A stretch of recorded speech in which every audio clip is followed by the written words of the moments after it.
बिहार वापस लौटते हैं, बिहार की बात करेंगे। बिहार में मुजफ्फरपुर के कुर्नी में जहां पर उपचुनाव के नतीजों को लेकर आप इंतजार कर रहे हैं, तो लेटेस्ट अपडेट ये कि पहले टेबल की काउंटिंग के बाद बीजेपी जो है वो बढ़त, और बीजेपी को 4194 वोट मिले हैं, जबकि जेडीयू जो है वो दूसरे नंबर पर उनके कैंडिडेट को 2194 वोट मिले हैं। 2000 वोटों से बीजेपी कैंडिडेट इस वक्त पहले राउंड में आगे बढ़ते हुए। हमारे सहयोगी प्रफुल्ल हमारे साथ इस वक्त लगातार जुड़े हुए हैं। प्रफुल्ल, बीजेपी ने कम से कम पहले राउंड के साथ ये तय कर दिया है कि भाई हम आगे तो जरूर हैं, अब ये टाइट फाइट आपको जरूर आगे आगे नजर आएगी। जी बिल्कुल विभा, देखिए जो पहले राउंड की जो परिणाम सामने आया है उसमें लगभग 2000 का अंतर है, और 2000 से बीजेपी जो प्रत्याशी जो है उन्होंने बढ़त बनाई है। सबसे खास बात यह है कि ये जो पहले राउंड की जो गिनती हुई है वो उन इलाकों में हुई है, खरौना पंचायत जिसे कहा जाता है, वो इलाका जो है वो भूमिहार बहुल इलाका माना जाता है, और वीआईपी के जो प्रत्याशी थे वो भूमिहार समाज से आते थे, जिन्हें मात्र 370-372 मत जो है इस इलाके से मिला है। तो कहीं ना कहीं महागठबंधन को भी ये उम्मीद थी कि मुकेश सहनी की जो पार्टी है और उनके जो प्रत्याशी है वो कहीं ना कहीं खेल बिगाड़ने का काम करेंगे, लेकिन ऐसा हुआ नहीं है। मुकेश सहनी जो मार्च भात का जो नारा दिया था वो भी यहाँ पे विफल होता दिख रहा है, और भाजपा के प्रत्याशी ने एक पहले राउंड में जो लीड ली, हालांकि ये अभी सिर्फ रुझान है और इसमें आगे परिवर्तन होने की संभावना भी है, लेकिन ये लीड जो है पहले राउंड में वो 2000 की लीड है, और कहीं ना कहीं महागठबंधन। लेकिन प्रफुल्ल जैसे हम एक इलाके की अगर हम बात कर रहे हैं, उसकी अगर हम चर्चा कर रहे हैं, तो ये बहुत महत्वपूर्ण हो जाता है कि अगर आप वैसे इलाकों में लीड के साथ शुरुआत करते हैं जहां पर आपको भी खुद संशय रहा हो, तो बीजेपी के लिए ये बहुत अच्छा साइन नजर आता है। जी बिल्कुल विभा, देखिए भाजपा के लिए कहीं ना कहीं ये माना जा रहा था कि चूंकि वीआईपी के जो प्रत्याशी हैं नीलाव कुमार वो भूमिहार समाज से आते हैं, और ये जो इलाका है जहां से पहले राउंड की गिनती शुरू हुई है ये इलाका भूमिहारों का माना जाता है और इसमें उनका वर्चस्व होता है। लेकिन उस इलाके में इसका ये जो रुझान आया है, जो मतों का अंतर मिला है, उससे यह स्पष्ट हो गया है कि जो भूमिहार समाज के जो वोटर थे वो भाजपा की तरफ उनका रुख हुआ, वो जातिवाद की तरफ नहीं गए, और भाजपा वीआईपी के जो प्रत्याशी हैं उनको उनका समर्थन नहीं, जिसका कारण है कि मात्र 372 वोट जो है पहले राउंड में नीलाव कुमार को मिला है। तो कहीं ना कहीं भाजपा के लिए ये सुखद खबर है, और पहले राउंड की जो गिनती शुरू हुई है उसमें जो लीड मिला है वो भाजपा के लिए बहुत अच्छा है, उनके नेताओं को सुकून देने वाला रुझान है। लेकिन आगे जो है स्थिति और स्पष्ट होगी जब चूंकि 23 राउंड गिनती होनी है, 14 टेबल पे गिनती हो रही है, तो जैसे जैसे राउंड वाइज जब गिनती का परिणाम जब सामने आएगा तो उसके बाद परिस्थितियां और बदल भी सकती हैं। बिल्कुल 14 राउंड की गिनती होगी और 14 राउंड की गिनती में तस्वीर साफ हो जाएगी। लेकिन ये संभवतः ये जो शुरुआती अगर आप इस आंकड़े को देख रहे हैं तो 2000 का मार्जिन बहुत अच्छा खासा मार्जिन माना जाता है। विधानसभा उपचुनाव के लिहाज से देखा जाए तो ये मार्जिन बहुत बड़ा है। अभिषेक हमारे साथ हैं, लगातार हमारे गेस्ट पैनलिस्ट हमारे साथ जुड़े हुए हैं, संतोष पाठक हमारे साथ जुड़े हुए हैं बीजेपी से, चितरंजन गगन जी हमारे साथ जुड़े हुए हैं आरजेडी से, वहीं वरिष्ठ पत्रकार रवि उपाध्याय जी भी हमारे साथ जुड़े हुए हैं। और एक फटाफट रिएक्शन में लेती चलूं, अभिषेक आपसे एक रिएक्शन, 2000 का मार्जिन और 2000 के मार्जिन के साथ बीजेपी ने पहले राउंड में तो कम से कम बढ़त ली है, क्या ये परेशान करने वाली बात है? नहीं, कोई परेशानी की बात नहीं है। कुर्नी के अगर आप क्षेत्र को देखेंगे, हम लोग तो उसका और डीपली एनालिसिस करते हैं, बहुत सारे ऐसे इलाके हैं जहां पर एनडीए के वोटर्स ज़्यादा हैं, तो अगर उनको कहीं लीड मिल गई है तो अति उत्साह में आने की आवश्यकता नहीं है।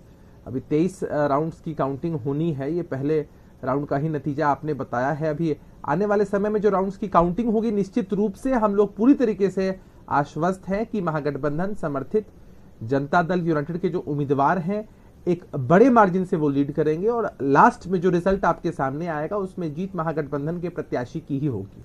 बिल्कुल, तो लास्ट काउंटिंग तक का इंतजार करना होगा। अपनी जीत के लिए आप जैसे आश्वस्तता जाहिर कर रहे हैं, लेकिन वो जाति वाला फैक्टर जो है, जिसे रवि उपाध्याय भी मानते हैं कि भाई आप कहीं से घूम फिर कर पहुंच जाइए, लेकिन शाश्वत सत्य यही है कि जाति जो है वो सबसे आगे होती है, सबसे अग्रगण्य होती है। क्या वो अगर एक एक क्षेत्र की बात करें तो यहाँ पर वीआईपी जिस स्ट्रेटेजी के साथ खड़ी थी वो यहाँ पर फेल हो गई? रवि उपाध्याय जी, आपकी प्रतिक्रिया? निश्चित रूप से देखिए, अभी जो हम शुरू से इस बात को कह रहे थे विभा जी कि भूमिहार समाज जिसकी बात लोग कर रहे हैं कि वो वोट में सेंधमारी के लिए माछ भात का नारा भी दिया था विकासशील इंसान पार्टी के मुकेश सहनी जो राष्ट्रीय अध्यक्ष हैं, तो वो कहीं पर वो दिखाई नहीं पड़ रहा अभी फर्स्ट राउंड में, जो आपने जो अभी वहां से जो रिपोर्ट आ रही है उसमें, क्योंकि जो भूमिहार बाहुल इलाका है वहां पर भूमिहार समाज ने पूरी तरह से जो उनका परंपरागत वोट है वो भारतीय जनता पार्टी की ओर जाता हुआ दिखाई पड़ रहा है। तो यह एक सुखद खबर है और इसमें निश्चित रूप से वह डेवलपमेंट को वो लोग मुद्दा बना रहे हैं, वो लोग जातीय आधार पर नहीं जा रहे हैं। लेकिन अब और आने दीजिए नीचे। लेकिन एक बात और है विभा जी कि यहाँ पर 2015 का ही सेटअप है। 2015 में जो चुनाव हुए थे वही केदार गुप्ता थे और वही मनोज कुशवाहा थे, वही सेटअप में यहाँ पर फिर इस बार का उपचुनाव हो रहा है। तो यह देखने वाली बात होगी। और सबसे बड़ी बात है कि ये आरजेडी की सीट थी, आरजेडी ने इस सीट को जदयू को दिया है। तो यह जो इतने दिनों से जो दो उपचुनाव के परिणाम हुए गोपालगंज और मोकामा, उसमें यह बार बार कहा जा रहा था कि जदयू का वोट जो है सो आरजेडी पर चढ़ता है कि नहीं, और आरजेडी का वोट जदयू पर चढ़ता है कि नहीं, यह भी यहाँ पर दिखाई पड़ेगा।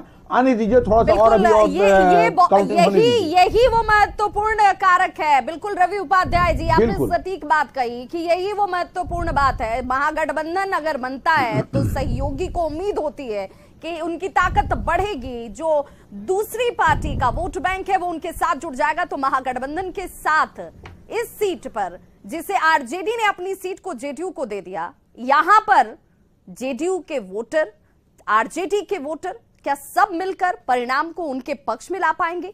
ये तस्वीर बनती है क्या, ये देखना होगा। संतोष पाठक जी हमारे साथ जुड़े हुए हैं। संतोष पाठक जी, शुरुआत तो आपने अच्छी की है, लेकिन क्या ये अंत तक जारी रहेगा? इसमें किसी भी प्रकार का शंका तो मुझे दिखाई नहीं पड़ता विभा जी। आपके स्क्रीन पे जितने भी परिणाम आ रहे हैं, गुजरात के हों, हिमाचल के हों, मैं अभी मोबाइल पे अभी चेक कर रहा था, अन्य राज्यों में भी जो उपचुनाव हो रहे हैं, सभी चुनाव में भारतीय जनता पार्टी आगे है।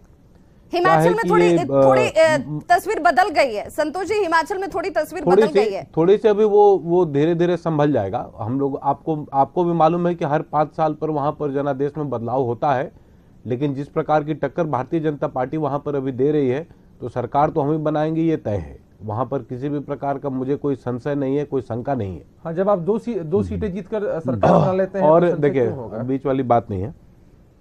अभी जातियों पर बहुत बात हो रही थी विभा जी कि जातीय समीकरण के आधार पर सारी चीजें चलती हैं।